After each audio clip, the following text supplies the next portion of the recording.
আছেন তাদের সমাজের উপকার করার, নারীদের উপকার করার, শিশুদের উপকার করবার মহান ব্রত তাদের বুকে আছে এবং ওনারা সেইভাবে বৃহত্তর কর্মকাণ্ড গ্রহণ করে আমাদের সমাজে অবহেলিত শিশু, অবহেলিত নারী তাদের দুঃখ, দুর্দশা, বঞ্চনা থেকে লাঘবের জন্য ওনারা আপ্রাণ চেষ্টা করবেন, এই আশা আমি করি। এবং আজকে দেখেন মহিলাদের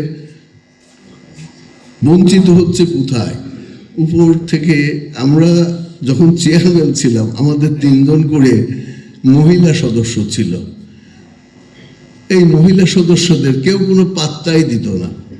এইখানে উপজেলা পরিষদে সদরখা যখন চেয়ারম্যান ছিল তখন ভাইস চেয়ারম্যান আর মহিলা চেয়ারম্যান মহিলা সদস্যের জন্য টুল রেখে দিছিল, যাই তোরা এখানে এসে বসবে। এগুলো অন্যায়, এগুলো অবিচার।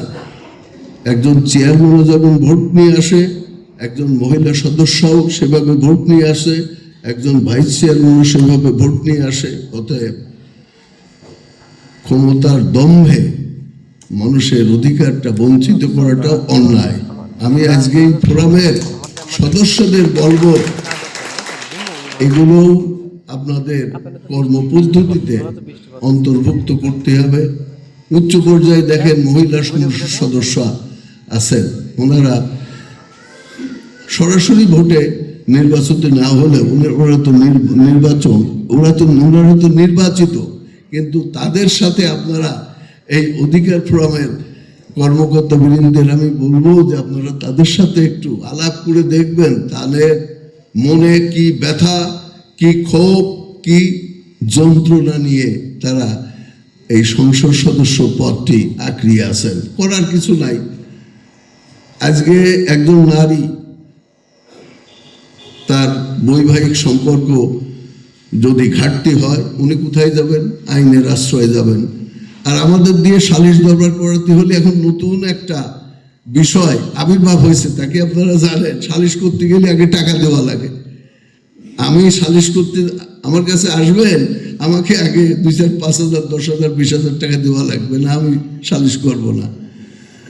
কোর্টে যাবেন, কোর্টে গেলে এখন যদি কোর্টে গেলে কোনো নারী মনে করেন যে আমি কোর্টে গেলে 1 মাস বা 2 মাসের ভিতরে আমি ন্যায় বিচার পাবো, তাহলে উনি কোর্টে যাবেন। এখন দেখেন যে একটা কোর্টে গেলে উকিল, মোহরি, বিচারক মিলে বছরের পর বছর একটা ছোট্ট ঘটনা কন্টিনিউ করে, অব্যাহত থাকে। তাহলে ওই মহিলা একজন গরিব মানুষ, তার এখান থেকে ধরেন খুকসাতানের থেকে কুষ্টিয়া যেতে তার মিনিমাম হলে পরে এখানে